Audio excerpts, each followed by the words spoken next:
Fax cam from the Bright Complex, Texas A&M signing them up on this first day of February. The 2017 class is just about complete.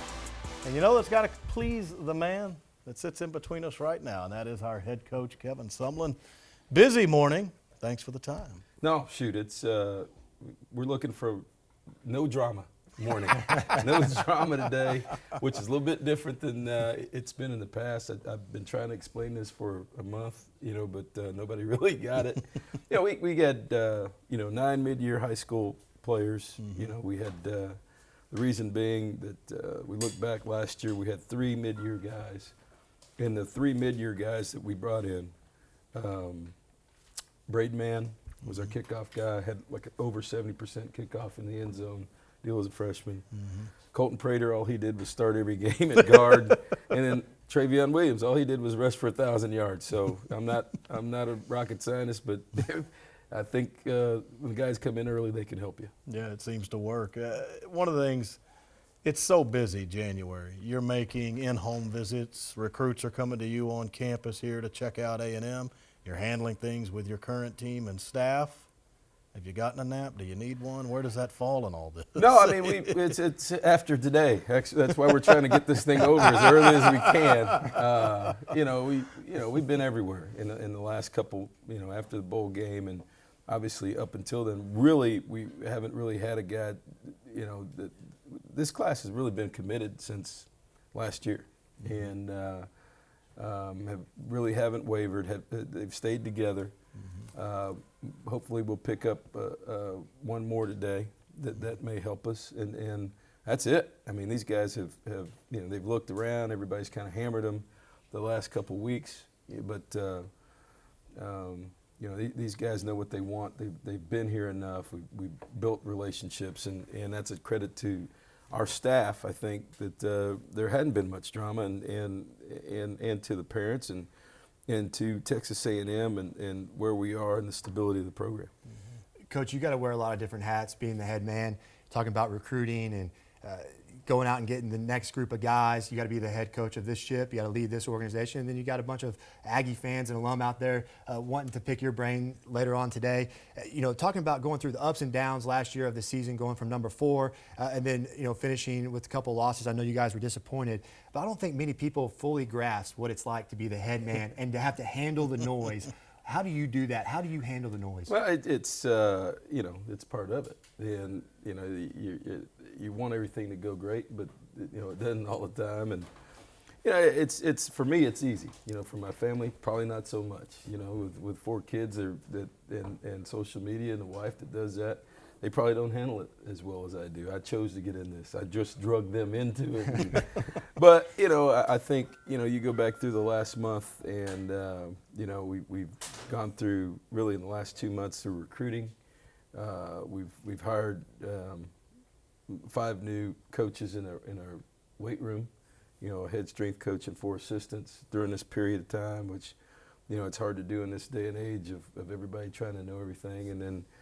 And hiring a defensive back coach, which we've got that done too now. So along with this signing class, and you got to hire people, and what happens is if you're doing great, you're going to lose assistant coaches. I've been fortunate to lose 4 to being head coaches, and then out of our original staff, you look back and everybody says, well, there's been turnover on your staff. Well, you look at it, one guy left to become a coordinator.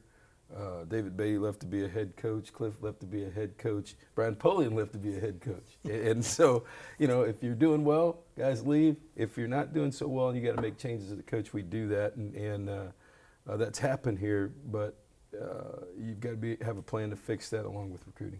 Absolutely. You look forward now, hopefully finishing up signing day. Already got a bunch of guys in. But as you look forward to this year, what are you most excited about with this group of guys? I'm excited about we've got a new energy going on in the weight room.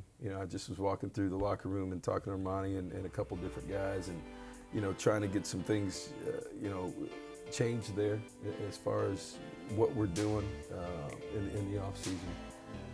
Getting back and meeting with the players. We got some really good young quarterbacks, and Jake Hubenak, who has been around.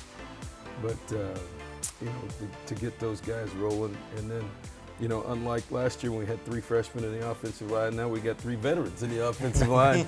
So, and we got to replace a couple guys at receiver. But, we've got guys in here now. I think the 9 guys we brought in really give us some depth in the spring that are already here, all 9 mid-years. And then to get some leadership on defense and look to Armani Watts and on defense and really, in my meetings, Armani and Christian on offense to really propel this thing and get this thing going as we get into spring football.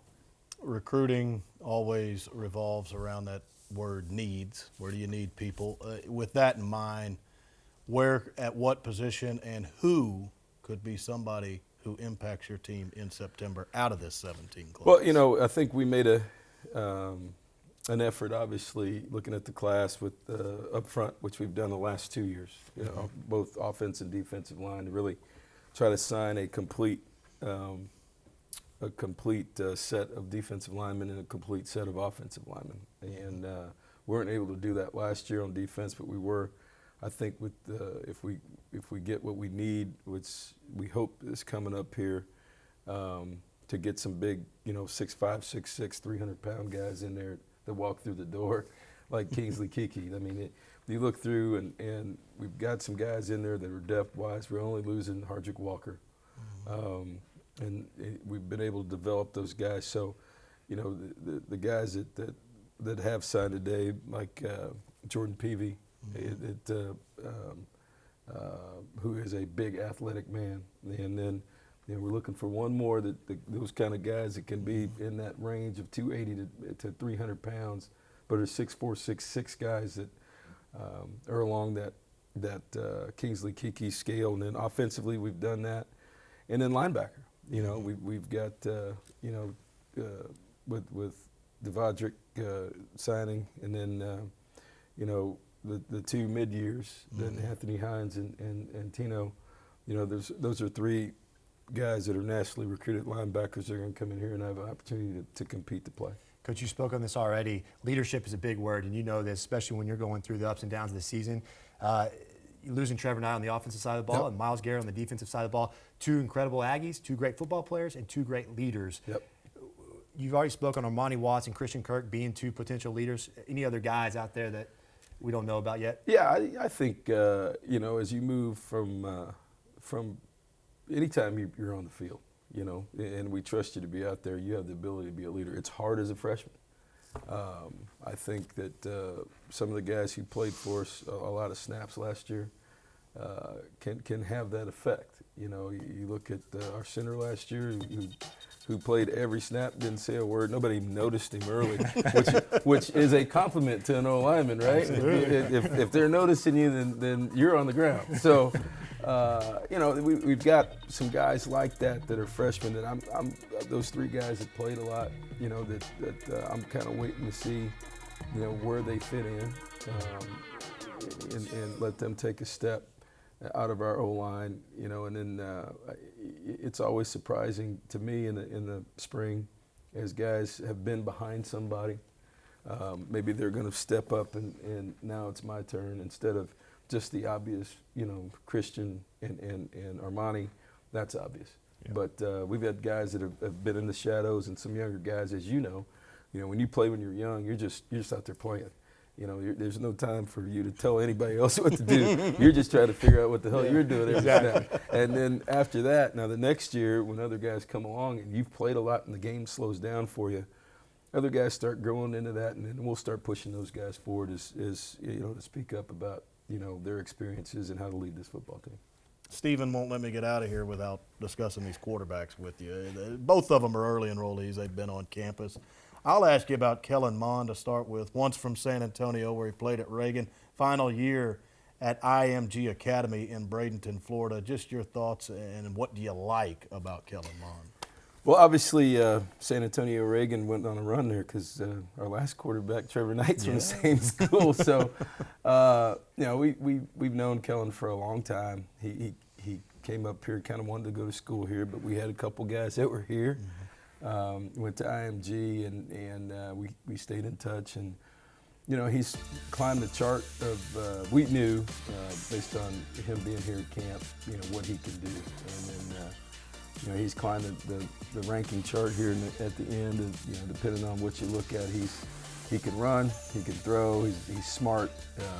He's got more length than you think he does. If you see him in person, he's closer to 6'4" than he is 6'3", and he can do that right there too. That helps our protection and everything else. Something about Reagan with those guys that can take off and go. The Rattlers They must have a make good it track happen. program or something. Coach, your other quarterback is from Pearland, Texas, Connor Blumrick. Yep. Maybe a guy that went under the radar a little bit due to injuries, so to speak. But what are you excited about Connor? Another guy that was Elite 11 quarterback. Those guys, you don't get to that level with not being pretty good. And he's more of an athletic guy, 6'6". Hurt his foot, broke a bone, but what he can do, he's a big guy that is extremely athletic and can really run. Some guys have had him in the 4.6s for a 6'6" guy. The ball can get out of his hands. He's going to take a little bit, not as polished as maybe some other guys, but a real athlete and a guy that has been hurt, missed a bunch of his senior year. But for a guy that's 6'6", I mean, he can do a lot of different things, and so he's coming here. He's an early out guy that with Nick Starkle and Jake. We've got 4 guys that we'll decide who's going to run out there on the field for us next year. All these signees and returnees, you take them to spring ball here in about a month. What do you look forward to? Like I said, the 9 additions, and then kind of figuring out, what we're going to do with the guys that come in here the end of May now, the Tuesday after Memorial Day. That's how quick guys get here now. So, we've got a lot of things to do. We start working on our quarterback situation through spring football. We got just about all our running backs back, and then develop our offensive line. We got to figure out where we're doing at linebacker. Get Priest Willis back healthy, losing 2 corners in the middle of the year didn't help us, and then, getting and developing our leadership. I think we've got a good core, a good nucleus of guys, and then trying to figure out, what we're doing at quarterback and where our receivers are going to fit in, because basically our line, looking at our last game, last 2 games with Coda Martin being in there, you got really 4 guys that started games back. And our running backs back. So developing that core and trying to figure out where our leadership's coming from. Before you go, it all leads to September 2nd when you start in the Rose Bowl. You're not really looking at that right now. But I do want to ask you before we get out of here, the schedule next year, pretty interesting. You start on the road, UCLA, first trip to Florida. You're going to hit the swamp this year. Yeah, how about that, huh? We're going from the Rose Bowl to the swamp. So our fans are excited. Coast, I don't know if too. the coaches are excited, but the fans are really excited about that. You get what you want there. So a little bit of travel. You like the marquee opener? It kind of heightens the awareness maybe? Yeah, I mean, we haven't had much choice lately, have we? That's what you've been playing. Yeah, we Florida, South Carolina, the first game of the SEC network, UCLA, Arizona State, so we're used to that, and I think it's great for football. It's great for our fans, and obviously, college football now has kind of gone to that, particularly in our league, where more teams, SEC teams are involved in these opening game games than probably any other conference. All right, Coach. Thanks for the time, Stephen. Thanks, Coach. All right. Thank you for today. That wraps our National Signing Day show right here from 12th Man Studios. Thanks for joining us.